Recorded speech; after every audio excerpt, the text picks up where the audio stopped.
What is going down, folks? It's your boy C23, and we are back on the sticks once again with another Madden 15 connected career video. And this week's opponent is the Tampa Bay Buccaneers. Now, we're currently 1-0 in the season, and I'm not even going to mention that tie that happened in the first game of the season. But since this is a divisional opponent, this game is even more important, so we have to come out and start fast and take care of business at home. So my game plan early on was to come out and be aggressive and really see how effective I could be in the passing game, because the last couple of weeks really haven't been that productive. So I really wanted to come out and just see if I can take advantage of this Buccaneers secondary, especially with all these weapons that I have at the wide receiver position. Now, if you guys are new to the series, I like to come out and show you guys the entire first and second drive, just so you can kind of get a feel for how the game started for me. And then I like to edit my way through the rest of the game, showing you guys drives that I think are pretty important, or drives that actually score points or big plays. Either way, this is how we're doing it, so let's go ahead and get to it. Now, on my first drive of the game, we literally move the chains at will. I'm really not forcing anything downfield. I'm just nickel and diming them and taking whatever the defense gives me. Now, that pass right there probably shouldn't have been thrown, but fortunately it was still a catch, so we're still able to get some yardage off of that. So that brings up a 2nd and 8 situation. Matty Ice drops back and hits Jaquiz Rodgers in the flat. That pretty much goes nowhere, but it was still a completion, so it looks good on the stats at the end of the day. Next play on 3rd and 11, Matty Ice throws a strike to Harry Douglas to convert the first down on a 3rd and 11. That was a huge pickup because I really did not want to have to settle for a field goal on this drive. Like I said earlier, with this being a divisional opponent, getting a fast start early will be crucial to putting this opponent away. Also, those divisional games count for like a game and a half, so that's really important. So on this 4th and 3 situation, I have to stay aggressive. I need these points. So I drive back and connect with Julio Jones in traffic, catches the ball in stride, and converts for the first down. Now that conversion was huge because it ultimately leads to a 2nd and goal where I connect with Julio Jones, who runs in for a touchdown. So we end up drawing first blood against Tampa Bay and go up 7-0. So it's pretty clear our offense came out ready to play. How does our defense do? On Tampa's first play, we give up a handful of yards on the ground, tackle made by Paul Warrilow. But on the next play, oh my goodness, mistakes are made everywhere. The tight end is just running free downfield. We can't tackle anybody. I decided that I wanted to run myself out of the play initially. It was just so many mistakes on that play. So I need to get a little bit more dialed in on my defense, because I can't allow plays like that to happen. Otherwise, this game will be a lot closer than it should be. So it appears that early on, the Bucs are coming out and they're trying to establish a little bit of rhythm on offense. My defense is pretty much bending at will, so early on, it's looking like we might have our work cut out for us, especially if they're expecting me to user cover a running back with my middle linebacker. That's not going to happen. But just when it looks like the Bucs are going to march downfield and score a touchdown, my defense steps up and actually starts playing. The first down play is a tackle for a loss, which brings up a 2nd and 13. Their QB takes a snap in the shotgun. He throws to Vincent Jackson, who then gets leveled by Paul Warrilow. Warrilow came in and just brought the wood with that one. I'm really not sure how V-Jax was able to hold on to that ball. But anyway, on a 3rd and 7 situation, we have just about every route covered. He tries to force the ball into double coverage. The pass should have been picked off, but the animation had already taken over and I couldn't user control for the pick. So we end up holding them to 3 points. We'll take it, especially the way that they moved the ball down on our defense. To only hold them to 3 points on that drive is a win in my book.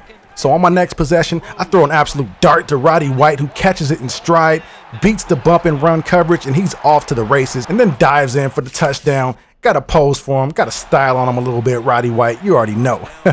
So 14-3 Falcons, we couldn't have asked for a better start. I mean, we really came out, we were aggressive, we controlled the tempo, and we scored early. So we're looking at a nice 14-3 lead. All we really need to do is just guard against the big play. We can't give up any huge explosive plays downfield. So on 3rd and 3, they take the snap in the shotgun, and their QB tries to force the pass in the coverage. Well defended by the Falcons. Let's get off the field. 4th and 3, they're punting. Give me that ball. Now, for the sake of time, I'm going to advance it a bit to about the 2-minute mark in the 2nd quarter. Matty Ice takes the snap under center, rolls out of the pocket, and look at the pass to Julio Jones. I'm going to run that back for you guys one more time in case you guys didn't see that. As soon as Ryan drops back, he gets flushed from the pocket and throws a rainbow. Look at the touch on the pass, giving Julio just enough time to come down with it in bounds. What a pass. Now this next play is a perfect example of when your wide receiver bails your quarterback out. Look at that catch. I have no idea how Julio Jones was able to come down with that.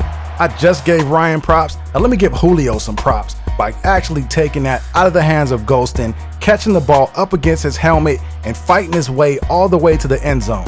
Now on the replay, it does appear that he comes up a little bit short of the goal line. So what does Tampa Bay do? They throw the red challenge flag, and of course, it gets looked at by the referees and ultimately gets overturned. So we still have a little bit of work to do. No big deal though, because all I do is come out and just hand it off to Devontae Freeman, let him do his thing. It's an easy 7 points as he practically runs in untouched. And I'm sure he's going to end up buying Julio Jones some dinner or something tonight for stealing that touchdown from him. So we're in good shape here, 21-3. But look what happens on the next play. Mike Glennon takes the snap, tries to roll out of the pocket, but is met head on by Paul Warrilow, number 55, and he is down for the count. So advancing ahead a bit in the drive, I come out in the shotgun with Matty Ice, drop back, survey the field, and throw a strike to Harry Douglas in stride, who has nothing but green grass in front of him, and I probably should have dove in for the end zone. The reason I say that is because look what happens on the next play. I throw a pick right to the DB. I thought I had him beat on the inside slant. Apparently, he was able to see the pass through my wide receiver and decided to beat my wide receiver to the spot. I don't know how he did it, but a pick is a pick. So looking at the halftime stats, I'm leading in pretty much every statistical category. So we're pretty much dominating this one. Getting back to the field, I've advanced it to the 4-12 mark in the third quarter, and the Bucs are in the red zone. So they come out, they go play action. McCown lets it go just as he gets hit and connects with Vincent Jackson, all 6'5" of Vincent Jackson in the back of the end zone. There was nothing I can do about it. They decide to come out and go for 2, but I'm in perfect position. There's nowhere he can go with it. Look how slow he is. He's so slow that Tyson Jackson was able to catch him from behind. So we're good there. We end up stopping the 2, 21-16. Falcons are in the lead. Matty Ice takes a snap from under center, drops back, has all day to sit back and survey the field, hits Julio Jones in stride, and he's off to the races, gets brought down at about the 9-yard line. And Julio is having a nice day today, folks. You'll see the stats when I'm done, but Julio has a really nice game in this one. And so does Harry Douglas as he catches a touchdown pass to put us back up even further ahead. So score is now 28-16. Can our defense make a stop? There's no doubt about it. We forced the fumble, Paul Warrilow with the recovery, which ultimately sets us up in the red zone. 1st and goal, Roddy White beats the bump and run coverage for an easy touchdown. And this one is in the bag, folks. There's nothing left for us to prove out here. Just come out in victory formation, take a knee, and let's go home with the W. Easy money. We end up taking this one 42-23. Matt Ryan, Roddy White, and all my wide receivers had a monster game today, and probably one of my best offensive performances in the series so far. So we got it done. Taking a quick look at the stat line, you can see Matt Ryan had a monster game today with the 124.1 QB rating, 32 completions out of 43 attempts, 420 yards.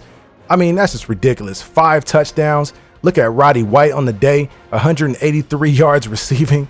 Oh my goodness, 14 catches, 3 touchdowns. And that's exactly why I chose him as this week's thumbnail athlete for this video. But anyway, folks, I hope you guys enjoyed this one. I'm pretty much up against it at this point. I'm signing off here. Make sure you go ahead and like, comment, share, subscribe, all that wonderful stuff. I'm signing off, and I'll see you in the next one real soon.